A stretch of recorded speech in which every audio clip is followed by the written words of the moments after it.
Jazz hands. Samantha, Kris, you made it. I'm like, We're here.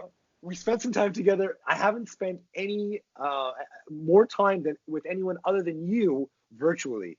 We hung out Monday night on one of your calls, and today I get the pleasure of re-hosting you on. Dun, dun, dun, dun. Entrepreneurs in quarantine. Love Very it. dramatic. I used to wear suits. Now I grow my beard and talk to other entrepreneurs who are going through all kinds of interesting things. Samantha, Kris, who are you and what do you do? Goodness, I am a success coach and change management professional. That is my day job. I am also author, speaker, podcaster, also by day, but usually in the evening. So there's a lot. I wear a lot of hats, but it all kind of rolls up into helping people lean into change, navigate through getting to the better version of themselves and their companies. So this is why I absolutely wanted to do a segment with you, because we are going through change. We're going through, the biggest change that anyone of our generation has ever seen, our parents' generation. So we're in change. How does your industry, when you're preaching change, Yeah. what happens when we're all changing? Yeah. What happens to you? How do you coach people to go through this? Can you? It's interesting. So I have two pillars of my business. One of them is coaching. I work really closely with entrepreneurs. Where'd you go? Sorry, I'm back. Sorry. It's the home office. It's not This very is the safe. real life, you guys. The kids are gonna barge through any second. That's cool. My dogs might also join the conversation. Yeah, so I do coaching as one pillar of the business. That industry has totally turned on its head. I mean, we have to fundamentally reassess how we're doing business, because either people are so desperate for guidance or have lost their jobs or have no idea how to pivot in this new landscape that we need to reassess everything. On the other side, I do change management and corporate communications. And as you can imagine, that's booming right now because companies, although, hey, they see the importance of change management and communications, they weren't necessarily equipped to deal with it overnight. So exactly. we're all being forced to level up. So talking about leveling up, we're forced to make these changes, and I had a lot of I was actually inspired by a lot of your guests and clients on the podcast Monday, and someone asked me a great question: how do you sell? How can you consciously sell products or services during this time when people are broke, people are losing their businesses, people are losing the dreams of entrepreneurship that they've been that they've been building for 10 years? Can you consciously sell services or talk about anything other than COVID at this time?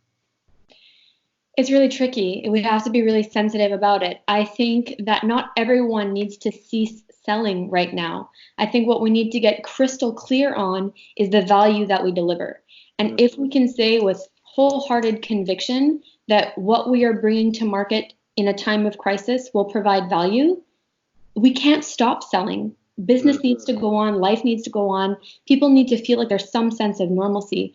What I don't think is okay right now is selling, capitalizing on fear, capitalizing on uncertainty, and dropping prices so low just to fill your funnel. It's not good business. It's going to bring short-term success, but it won't be sustainable and ultimately will hurt your brand. Such a good point. Not compromising even in a time when you want to compromise. That's really solid. And talking about right now, your changes and things that you're going through. What have you learned in this time of crisis, this time of change? What have you realized? What's going through your mind? I've totally had to pivot, even in the areas of the business that are doing well. What worked for people yesterday, what resonated yesterday or pre-COVID is just not necessarily what's resonating now. And as a change expert and as being someone who really, really loves change, I tell everyone I am more afraid of boredom than I am of failure. So this is an environment in which I thrive and where I've been able to capitalize and really be able to honestly come from a place of service and say, this is something I can help you with genuinely because I am good at it. And I see that you might be struggling. There are strategies, but I need to pivot my go-to-market message. I need to make sure that I am coming truly from a place of service as opposed to a pitch. And all my 2020 strategy, particularly for Q1 and Q2, has gone out the window.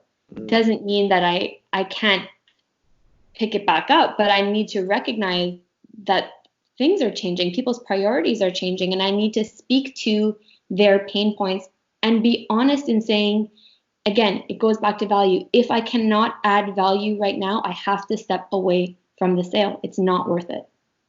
You've been training all of your life for this. I mean, all of your professional life has been geared to this kind of an apocalyptic size change. And so, I mean, I'm so happy we're having this conversation. It makes me realize that you and I should probably be spending a lot more time together.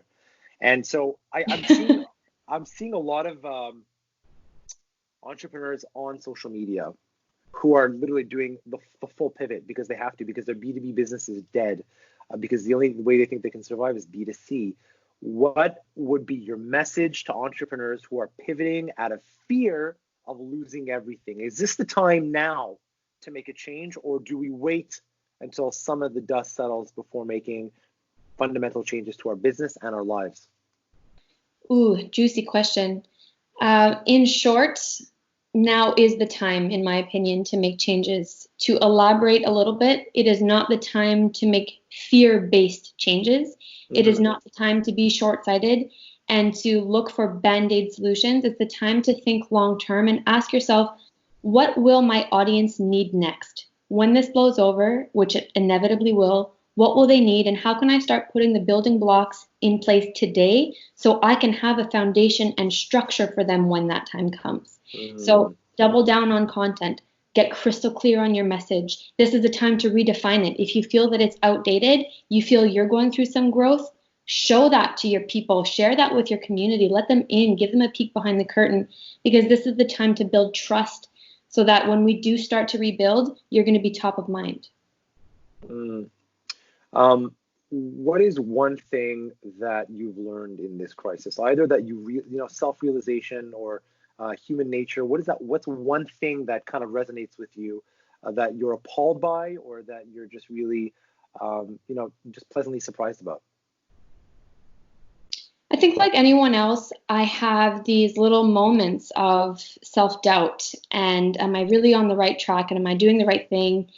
And what I am pleasantly surprised by is, despite everything that's going on, my vision has been really clear. The services that I've offered, the way that I've positioned myself remains relevant, remains aligned, and still feels good. I don't feel gross saying, hey, I can actually help you through this, because I'm not coming out of nowhere saying, hey, hire me. I am coming from a place of, look at the last 4 years. This is what I do. I can help you through this.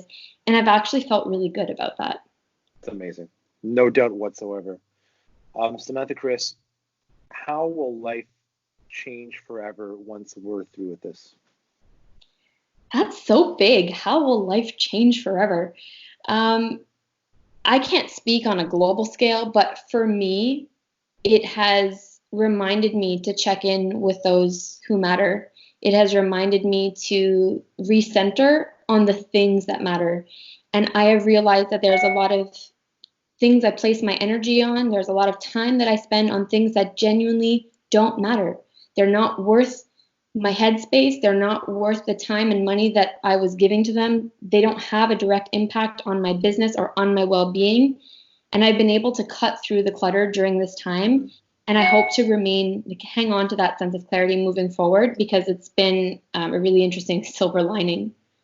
That's an amazing realization. I think I've come to the same conclusion. It's a great time to sit back, spend an excessive amount of time with our kids, or dogs. Are sometimes bored, or dogs, or those are kids as well. But it's rare are the times that I would be on camera with a beard and no tie and a hat. But hey, these are different times, so we have to adapt. These are different times, and there's one quote that I heard probably about a year and a half ago now, which honestly rings true in my ears almost daily through this time. And it was from Arlene Dickinson. She's one of the dragons on Dragon's Den and a venture capitalist here in Canada. And she was asked what success means to her. And she said, success is when the depths of your courage meet the height of your dreams, which is like, it is just permeated through my body since the moment I heard it. And That's honestly become my motto during this time. It's like, I've got to dig deep. What do I actually believe in my heart of hearts that I have the courage to do?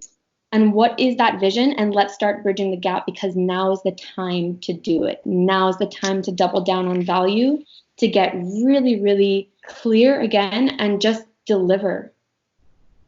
I love it. And you will deliver. And this, ladies and gentlemen, was Entrepreneurs in Quarantine. We're having real conversation. Samantha, Kris, change expert. If you're ready for change, this is the person you need to speak with. Tell us about the book, because the book will have a lot of these elements, a lot of these goal-setting methodologies that you've set, that are really trademark Samantha, Kris. Tell us about the book and how people can get in touch with you and take advantage of the resources you've created for them. Thank you.